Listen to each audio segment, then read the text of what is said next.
Thanks for tuning in again for The Lion, the Witch, and the Wardrobe. Today is chapter 12, Peter's First Battle. This is the chapter where we finally meet Aslan. I'm so excited. So let's dive right in. Okay, chapter 12, Peter's First Battle. While the dwarf and the white witch were saying this, miles away the beavers and the children were walking on, hour after hour, into what seemed a delicious dream. Long ago they had left the coats behind them. And by now they had even stopped saying to one another, "Look, there's a kingfisher," or "I say, bluebells," or "What was that lovely smell?" or "Just listen to that thrush." They walked on in silence, drinking it all in, passing through patches of warm sunlight, into cool green thickets, and out again into wide mossy glades, where tall elms raised the leafy roof far overhead, and then into dense masses of flowering currant, and among hawthorn bushes, where the sweet smell was almost overpowering. They had been just as surprised as Edmund when they saw the winter vanishing, and the whole wood passing in a few hours or so from January to May. They hadn't even known for certain, as the witch did, that this was what would happen when Aslan came to Narnia.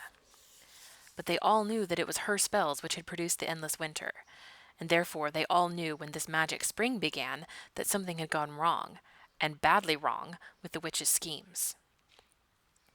And after the thaw had been going on for some time, they all realized that the witch would no longer be able to use her sledge. After that, they didn't hurry so much, and they allowed themselves more rests, and longer ones. They were pretty tired by now, of course, but not what I'd call bitterly tired, only slow and feeling very dreamy and quiet inside, as one does when one is coming to the end of a long day in the open. Susan had a slight blister on one heel. They had left the course of the big river some time ago, for one had to turn a little to the right, that meant a little to the south, to reach the place of the stone table. Even if this had not been their way, they couldn't have kept to the river valley once the thaw began, for with all that melting snow the river was soon in flood, a wonderful, roaring, thundering yellow flood, and their path would have been under water. And now the sun got low, and the light got redder, and the shadows got longer, and the flowers began to think about closing. "Not long now," said Mr. Beaver, and began leading them uphill across some very deep, springy moss. It felt nice under their tired feet, in a place where only tall trees grew, very wide apart. The climb, coming at the end of the long day, made them all pant and blow. And just as Lucy was wondering whether she could really get to the top without another long rest, suddenly they were at the top. And this is what they saw. They were on a green open space from which you could look down on the forest spreading as far as one could see in every direction, except right ahead. There, far to the east, was something twinkling and moving. "By gum!" whispered Peter to Susan. "The sea!" In the very middle of this open hilltop was the stone table.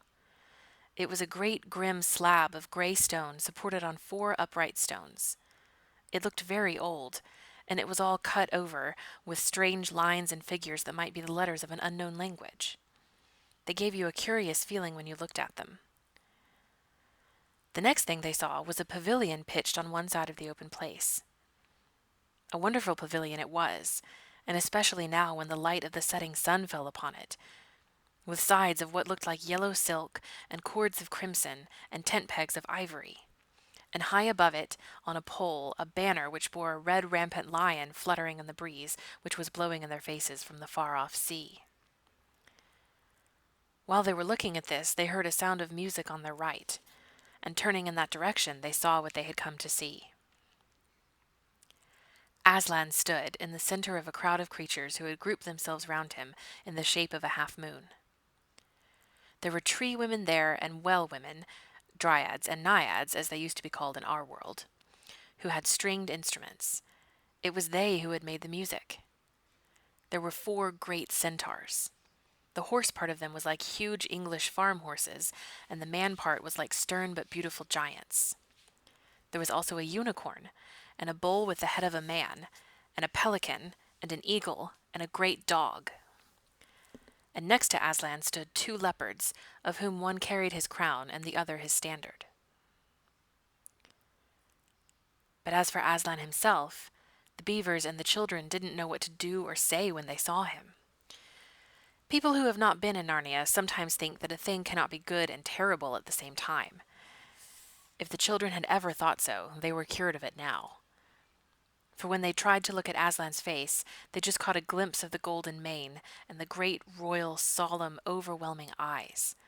And then they found they couldn't look at him and went all trembly. "Go on," whispered Mr. Beaver. "No," whispered Peter. "You first." "No, sons of Adam before animals," whispered Mr. Beaver back again. "Susan," whispered Peter, "what about you? Ladies first." "No, you're the eldest," whispered Susan. And of course the longer they went on doing this, the more awkward they felt. Then at last Peter realized it was up to him. He drew his sword and raised it to the salute, and hastily saying to the others, "Come on, pull yourselves together," he advanced to the lion and said, "We have come, Aslan." "Welcome, Peter, son of Adam," said Aslan. "Welcome, Susan and Lucy, daughters of Eve. Welcome, he-beaver and she-beaver." His voice was deep and rich, and somehow took the fidgets out of them. They now felt glad and quiet, and it didn't seem awkward to them to stand and say nothing. "But where is the fourth?" asked Aslan. "He has tried to betray them and joined the White Witch, O Aslan," said Mr. Beaver. And then something made Peter say, "That was partly my fault, Aslan. I was angry with him, and I think that helped him to go wrong." And Aslan said nothing either to excuse Peter or to blame him, but merely stood looking at him with his great unchanging eyes. And it seemed to all of them that there was nothing to be said.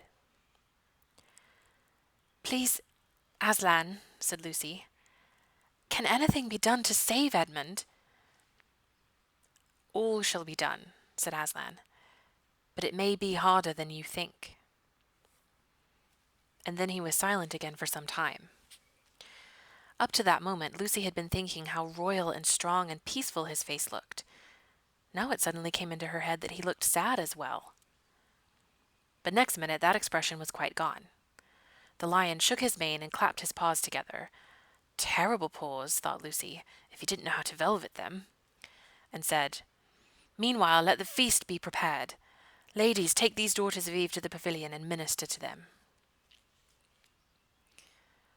When the girls had gone, Aslan laid his paw, and though it was velveted, it was very heavy, on Peter's shoulder, and said, "Come, son of Adam, and I will show you a far-off sight of the castle where you are to be king." And Peter, with his sword still drawn in his hand, went with the lion to the eastern edge of the hilltop. There a beautiful sight met their eyes. The sun was setting behind their backs. That meant that the whole country below them lay in the evening light, forest and hills and valleys, and, winding away like a silver snake, the lower part of the great river. And beyond all this, miles away, was the sea, and beyond the sea the sky, full of clouds which were just turning rose color with the reflection of the sunset. But just where the land of Narnia met the sea, in fact at the mouth of the great river, there was something on a little hill shining. It was shining because it was a castle, and of course the sunlight was reflected from all the windows which looked toward Peter and the sunset. But to Peter it looked like a great star resting on the seashore.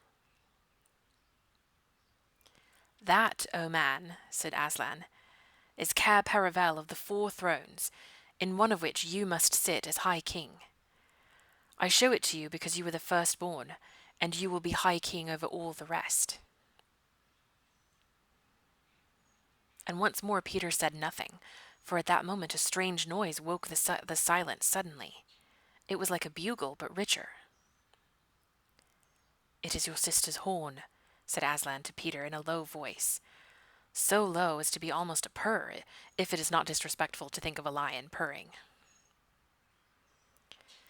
For a moment Peter did not understand. Then, when he saw all the other creatures start forward, and heard Aslan say with a wave of his paw, "Back, let the prince win his spurs," he did understand, and set off running as hard as he could to the pavilion. and there he saw a dreadful sight. The naiads and dryads were scattering in every direction. Lucy was running toward him as fast as her short legs would carry her, and her face was as white as paper. Then he saw Susan make a dash for a tree and swing herself up, followed by a huge gray beast. At first Peter thought it was a bear. Then he saw that it looked like a dog, though it was far too big to be a dog. Then he realized that it was a wolf standing on its hind legs, with its front paws against the tree trunk, snapping and snarling. All the hair on its back stood up on end. Susan had not been able to get higher than the second big branch. One of her legs hung down so that her foot was only an inch or two above the snapping teeth. Peter wondered why she did not get higher, or at least take a better grip. Then he realized that she was just going to faint, and that if she fainted, she would fall off. Peter did not feel very brave. Indeed, he felt he was going to be sick. But that made no difference to what he had to do. He rushed straight up to the monster and aimed a slash of his sword at its side. That stroke never reached the wolf. Quick as lightning, it turned round, its eyes flaming, and its mouth wide open in a howl of anger. If it had not been so angry that it simply had to howl, it would have got him by the throat at once. As it was, though all this happened too quickly for Peter to think at all, he had just time to duck down and plunge his sword, as hard as he could, between the brute's forelegs into its heart. Then came a horrible, confused moment like something in a nightmare. He was tugging and pulling, and the wolf seemed neither alive nor dead, and its bared teeth knocked against his forehead, and everything was blood and heat and hair. A moment later he found that the monster lay dead, and he had drawn his sword out of it, and was straightening his back and rubbing the sweat off his face and out of his eyes. He felt tired all over. Then after a bit, Susan came down the tree. She and Peter felt pretty shaky when they met, and I won't say there wasn't kissing and crying on both sides. But in Narnia, no one thinks any of the worse of you for that. "Quick! Quick!" shouted the voice of Aslan. "Centaurs! Eagles! I see another wolf in the thickets. There, behind you. He has just darted away. After him, all of you. He will be going to his mistress. Now is your chance to find the witch and rescue the fourth son of Adam." And instantly, with a thunder of hoofs and beating of wings, a dozen or so of the swiftest creatures disappeared into the gathering darkness. Peter, still out of breath, turned and saw Aslan close at hand. "You have forgotten to clean your sword," said Aslan. It was true. Peter blushed when he looked at the bright blade and saw it all smeared with the wolf's hair and blood. He stooped down and wiped it quite clean on the grass, and then wiped it quite dry on his coat.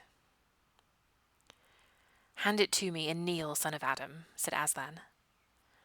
And when Peter had done so, he struck him with the flat of the blade and said, "Rise up, Sir Peter Wolfsbane. And whatever happens, never forget to wipe your sword." And that's chapter 12. Join us next time for chapter 13, Deep Magic from the Dawn of Time. Oh, I just love Narnia so much. I can't get enough.